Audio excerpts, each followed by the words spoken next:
Nosotros vamos a hablar del tema interfaz de TDC, estándares EIA 232, EIA 442, EIA 449, X.21, modem 56K, cable. Nuestro equipo está conformado por su servidor, Kevin Valenzuela, Alberto Enríquez Ituarte y Saúl Ramírez. Primero vamos a hablar de la interfaz DT, que su sigla significa Data Terminal Equipment. Es un equipo terminal de datos. Se considera DT a cualquier equipo informático, sea receptor o emisor final de datos. Si solo los procesa y los envía sin modificarlo a un tercero, sería un DC, por ejemplo una computadora. También podemos decir que es el lado de una interfaz que representa al usuario de los servicios de comunicación de datos en una norma como RC232C o X.25. Los DT son generalmente ordenadores o terminales de ordenador. Es aquel componente del circuito de datos que hace de fuente o destino de la información.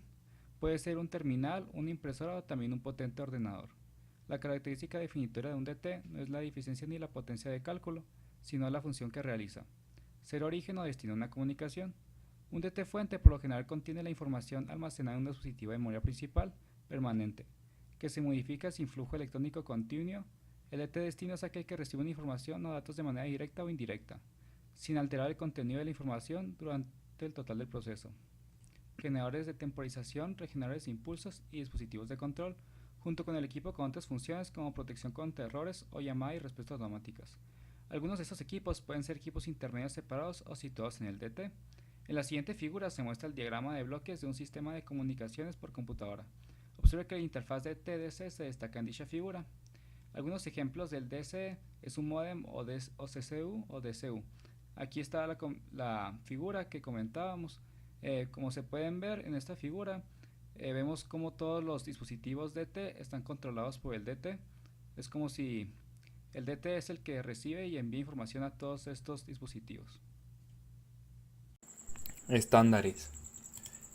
El estándar EIA 232. El estándar EIA 232 se desarrolló en 1969 para especificar las conexiones entre un sistema y un módem. También especifica las características de las conexiones físicas y eléctricas entre dos dispositivos. Es necesario asignar nombres y abreviaturas a cada patilla o cable para la comunicación en serie. Y aquí hay unos ejemplos de conexiones EIA 230. RS422. El RS422 es una norma técnica para especificar las características eléctricas de un circuito de señal digital para la transmisión de datos serie.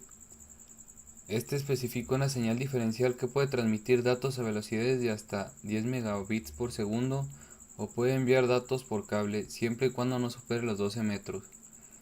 La norma solo define los niveles de señal, el resto de las propiedades de la interfaz de serie están establecidas en otras normas. Las características de este estándar son estas.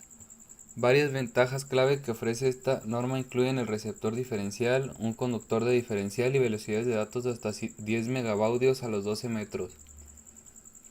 Solo especifica las características eléctricas de señalización de una sola señal balanceada. La longitud máxima del cable es de 1200 metros. Las velocidades de datos máximas son de 10 megabits por segundo en 12 metros o 100 kilobits por segundo en 1200 metros. EIA 422 no puede implementar una verdadera red de comunicaciones multipunto como EIA 485. Sin embargo, un conductor puede ser conectado a un máximo de 10 receptores. EIA 422 puede interoperar con interfaces diseñadas para la norma 1000 estándar 188.11.4b, pero no son idénticos. RS449 especifica las características funcionales y mecánicas de la interconexión entre el equipo terminal de datos y el equipo terminal de circuito de datos. El estándar nos especifica dos conectores de sub, uno con 37 y otro con 9 pines para los circuitos de datos primarios y secundarios. La especificación eléctrica considera que para decidir si un bit está en 1L se deberá tener un voltaje más negativo que menos 3 voltios y para 0L el voltaje sea superior a más 4 voltios. Y aquí tenemos una interfase de RS449. Estándar X.21. Es una especificación de interfaz para comunicaciones diferenciales introducida a mediados de la década de 1970. Se introdujo por primera vez como un medio para proporcionar una interfaz de señalización digital para las telecomunicaciones entre los operadores y el equipo de los clientes. Esto incluye especificaciones para elementos de la interfaz física, DTE, DC, alineación de los caracteres de control de llamada y verificación de errores. Elementos de la fase de control de llamada para los servicios de conmutación de circuitos y bucles de prueba. Las características de este estándar son: cuando se usa X.21 con V.11 proporciona transmisión de datos síncrona a velocidades de 600 bits por segundo a 10 megabits por segundo. Normalmente se encuentra en un conector de sub de 15 pines y es capaz de ejecutar transmisiones de datos de dúplex completo.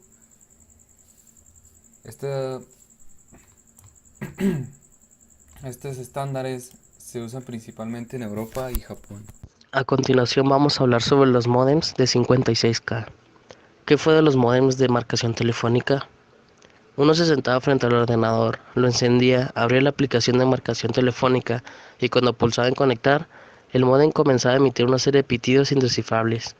No era sino la traducción de la señal digital en analógica, para poder conectarnos a internet a través del cable del teléfono. Nos permitía navegar a una velocidad que hoy consideramos de risa, pero que en ese entonces era muy veloz. Pero si había algo que dificultaba notablemente nuestra conexión a internet, era que nuestros módems de marcación telefónica compartían la línea con el teléfono de casa. Ese que a día de hoy se usa poco más para pedir comida a domicilio, para llamar al banco, para reclamar a nuestra compañía telefónica. Por aquel entonces era el medio de comunicación de la casa y se usaba demasiado. Si alguien llamaba al teléfono durante una conexión, nos quedábamos fuera de internet. Por si fuese poco, pagábamos por minuto y conexión, pues eran llamadas de teléfono algo impensables hoy en día. El módem de 56K usaba una modulación digital con una velocidad de descarga que iba desde los 28 hasta los 56 kilobytes por segundo, y este se lanzó en 1998. Constaba de los siguientes indicadores en el panel frontal. Estos eran MEM, que significa memoria de mensajes, CD, detección de portadora, RD, recepción de datos, SD, enviar datos, TR, terminal de datos preparado, CS, preparado para enviar, MSG, nuevo mensaje, o H, descolgar.